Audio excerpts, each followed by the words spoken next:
वक्रतुंडा महाकाया सूर्यकोटि समप्रभा निर्विघ्नं कुरु मे देवा सर्वकार्येषु सर्वदा। इस पवित्र स्तोत्र के साथ हम आज शुरू करते हैं एक दिव्य कथा, श्री गणपति बप्पा की कथा। वो बप्पा जो विघ्न हरता है, मंगल के दाता है और जिनके बिना कोई भी शुभ कार्य पूरा नहीं होता। आज हम जानेंगे उनके विवाह की कहानी, रिद्धि और सिद्धि का प्रवेश और एक ऐसा रहस्य कि शादी के बाद भी गणपति बप्पा को ब्रह्मचारी क्यों कहा जाता है। कथा के अनुसार गणेश जी के अनेक रूप हैं। कहीं उन्हें बाल गणेश के रूप में पूजा जाता है, कहीं सिद्धि विनायक के रूप में, कहीं उनका महिमा सवतड़ का गणपति जैसे खुले आसमान के मंदिर में देखने को मिलता है और कहीं उनके साथ सदैव विराजमान रहती है उनकी दो शक्ति स्वरूप पत्नियां रिद्धि और सिद्धि। कहते हैं कि ब्रह्मा जी की दो कन्या थी, रिद्धि और सिद्धि। रिद्धि अर्थात समृद्धि, धन, संपत्ति और सुख का प्रतीक है। सिद्धि अर्थात ज्ञान, बुद्धि और सिद्धियों की देवी है। दोनों एक साथ हो तो जीवन में धर्म, अर्थ, काम और मोक्ष चारों पुरुषार्थ सफल हो जाते हैं।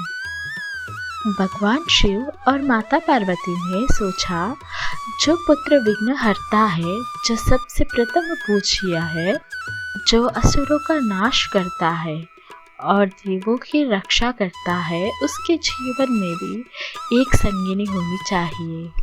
और तब ही हुआ वो दिव्य मिलन। एक समय था जब देवता और ऋषि सब मिलकर गणेश जी के विवाह के विचार कर रहे थे। ब्रह्मा जी ने अपने दो कन्याओं रिद्धि और सिद्धि का विवाह गणेश जी से करने का प्रस्ताव रखा। शुभ मुहूर्त तय हुआ। देवलोक में अनेक देवता इकट्ठा हुए। स्वयंवर सभा सजाई गई। रिद्धि और सिद्धि दोनों शर्म से अपने पति रूप गणेश जी को देखकर आनंदित हो रही थी। गणेश जी अपने कोमल मुस्कान के साथ प्रवेश करते हैं। उनकी आंखों में दया है, उनके मुख पर शांत स्मिता है। देवलोक में शंख घंटा बज रहे हैं।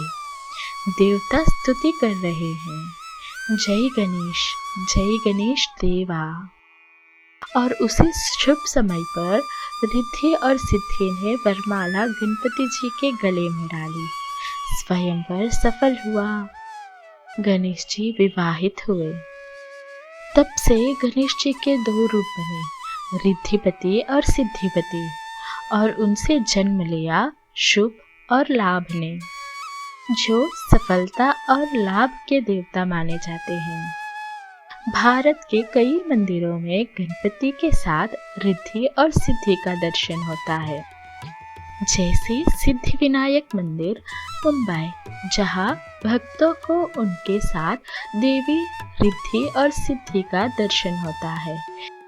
यहां आकर भक्तों के मनोकामना पूरे होते हैं, सफलता और समृद्धि दोनों प्राप्त होती हैं।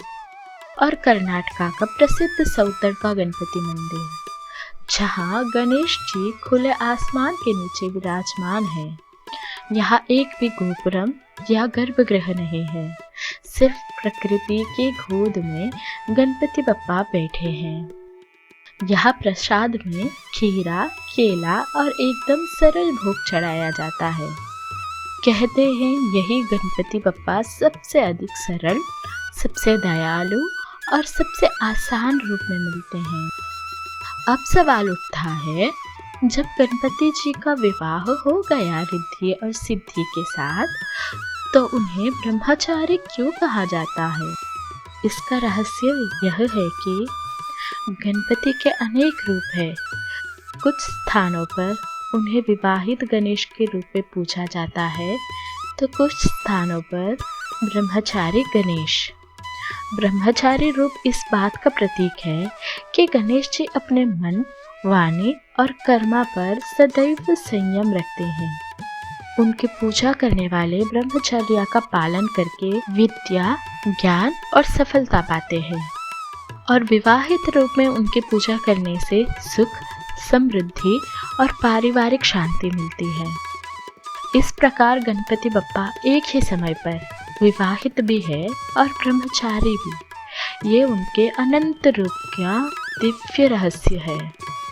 इस प्रकार हमने सुना गणपति बप्पा का विवाह, उनकी 2 शक्ति स्वरूप पत्नियां रिद्धि और सिद्धि, उनके पुत्र, शुभ और लाभ, और उनका ब्रह्मचारी रूप का रहस्य।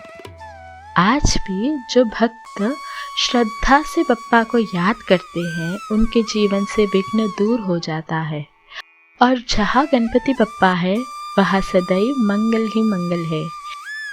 सब मिलकर बोलो, गणपति बप्पा मोरया, मंगल मूर्ति मोरया।